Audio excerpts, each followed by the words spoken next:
Assalamualaikum warahmatullahi wabarakatuh. Kembali lagi bertemu di channelnya Teguh ANS.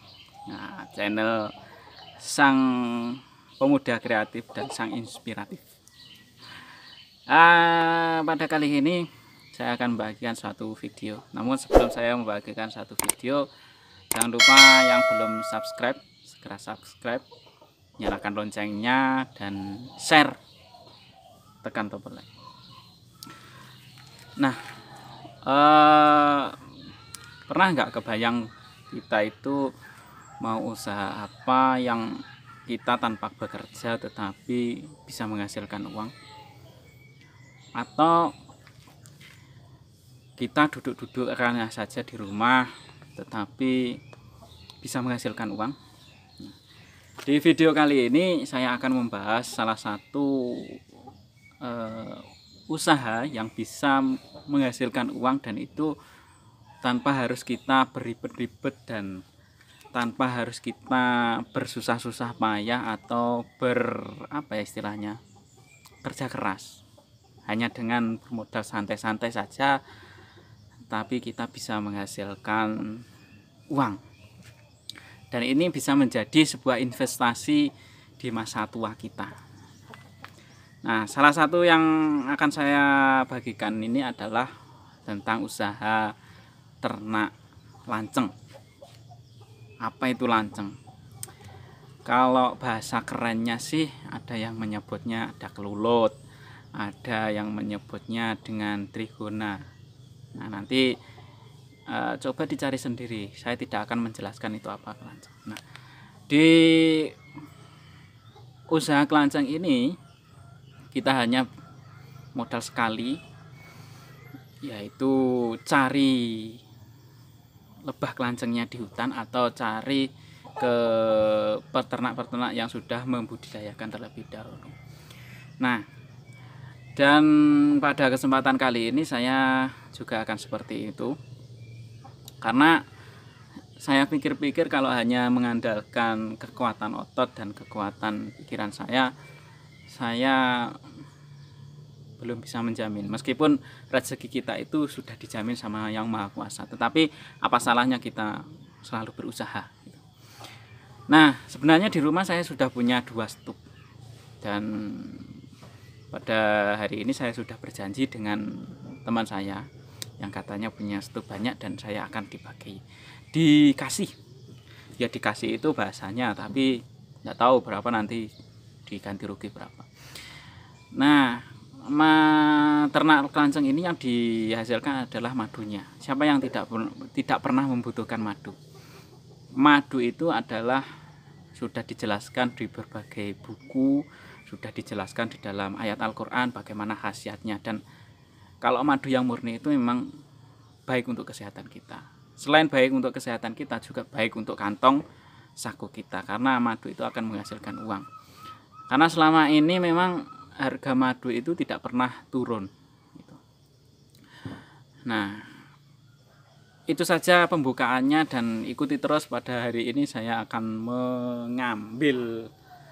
mengambil apa istilahnya, stup yang dijanjikan oleh teman saya. Tapi sebelum saya ngambil stup yang dijanjikan oleh teman saya akan tunjukkan, membuktikan saya itu belum bisa membuktikan. Saya akan tunjukkan stup yang sudah saya punyai, 2 stup, dan akan saya tambah kira-kira 5 atau berapa gitu. Nanti kalau ada kesempatan lagi dan ada rezeki lagi, saya akan menambah yang banyak. Oke, saya tunjukkan dulu stup milik saya. Nah, ini adalah stup kelanceng saya, atau kelulut atau trigona. Itu ada pekerjanya 2 yang nongol, dan itu ada yang dari hutan bawa madu. Nah, dengan kita berternak lanceng atau lebah ini, maka kita bisa santai-santaian di rumah, atau ya kita cuma tinggal duduk-duduk saja, kita tinggal mengunduh madunya dan kita mau menjualnya. Ini yang satunya, dan ini yang satu. Nah, itu para pekerjanya mulai berdatangan dari dari ladang mencari madu. Dan yang perlu kita perhatikan adalah bahwa ternak lanceng ini tidak begitu sulit. Yang penting kita sediakan tempatnya yang terhindar dari para pemangsanya. Kemudian kita perbanyak tanaman-tanaman agar selain menghijaukan alam kita juga menyediakan pakan buat ternakan kita. Oke, ikuti terus saya, dan hari ini saya akan ambil stup lanceng untuk menambah usaha investasi masa tua. Ya, ini sesuai yang saya janjikan tadi. Kita setelah sampai di tempatnya tempatnya orang yang pemburu lebah, lanceng, dan juga peternak. Ini ada beberapa contoh. Tuh. Ini.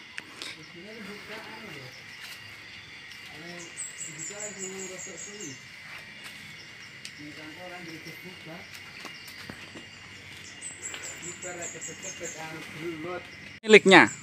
Ini pemiliknya. Kalau mau pesan, berapa nomor teleponnya, Pak? Yes, bisa nanti aja. Ya, nanti saya tulis sendiri nomor teleponnya. Bersama Pak siapa? Pak Soiran. Pak Soiran, ya. Bisa nanti bisa dihubungi, bisa konsultasi sendiri kalau mau pesan.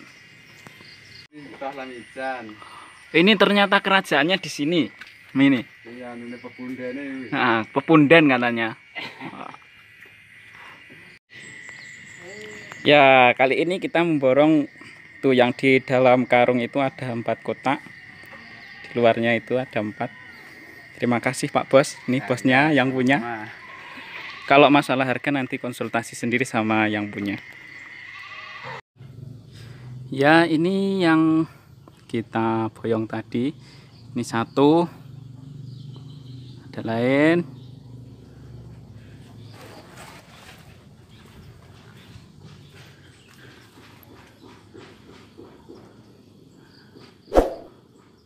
Dua. Ya, saya dekatkan lubangnya. Para pekerjanya ada yang berjaga-jaga di pintu masuk dan ada yang sedang keluar. Kita taruh juga di sini.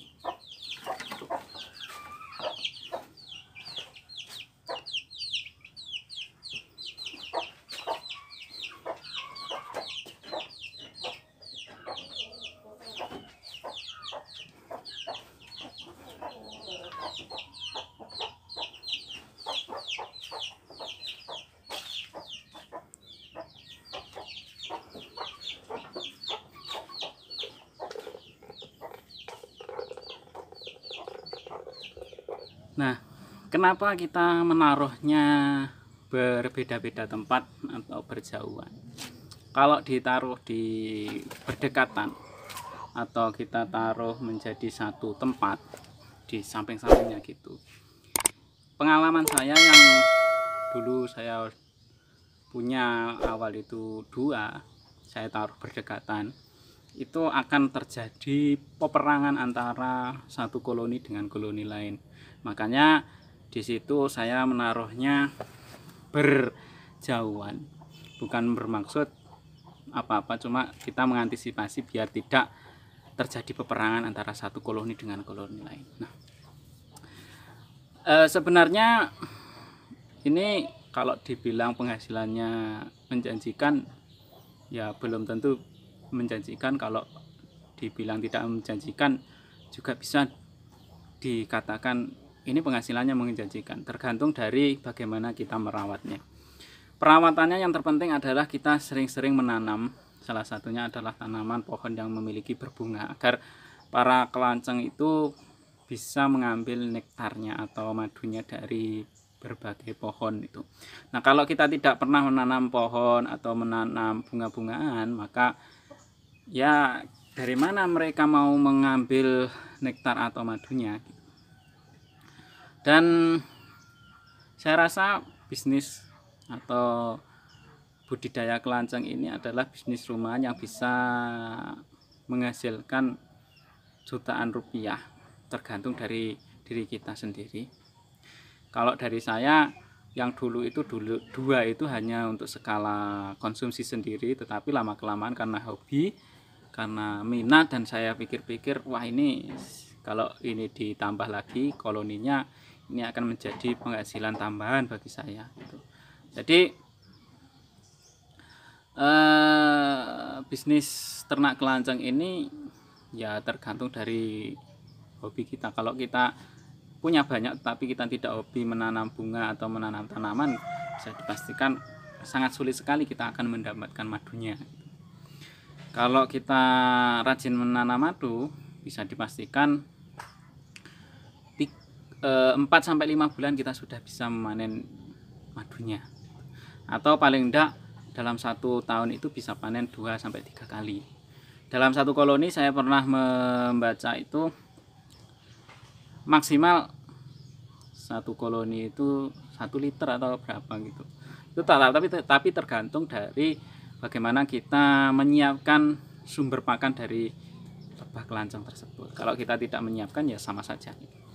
Dan bagi yang rumahnya dekat dengan hutan, saya rasa kita tidak perlu capek-capek untuk menanam, karena di hutan ya masih banyak sekali tumbuhan liar. Seperti di rumah saya ini kan dekat dengan hutan. Nah, di belakang saya ini ada pohon-pohon, ada yang ya bergantian berbunga. Kalau satu pohon sudah habis bunganya, maka jenis pohon lain akan muncul bunga.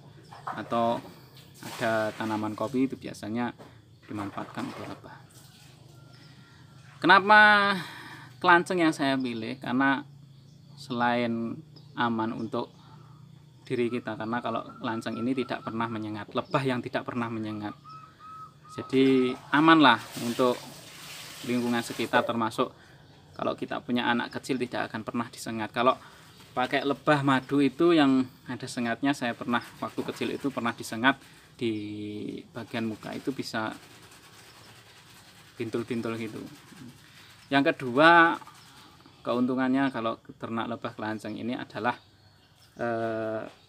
madunya itu lebih baik, 4 kali lipat lebih baik dari madu biasa itu. Jadi sangat baik sekali dikonsumsi untuk diri kita, dan sangat baik sekali untuk investasi masa depan kita. Tuh. Baik, itu yang bisa saya sampaikan. Tonton terus channel saya, dan bagi yang belum subscribe segera subscribe. Kalau mau beli koloni bisa hubungi nomor tadi yang tempat saya mengambil, atau ada teman-teman yang mau menghibahkan koloninya kepada saya siap menerimanya, saya siap mengambilnya. Karena di rumah masih punya 10, nanti rencana saya full. Jadi ini adalah investasi sampingan yang saya gunakan untuk masa depan saya. Tonton terus channelnya, subscribe, nyalakan loncengnya, tekan tombol like, dan mari kita berkomentar untuk berdiskusi bersama demi kemajuan kita bersama. Salam pemuda kreatif, dan assalamualaikum warahmatullahi wabarakatuh.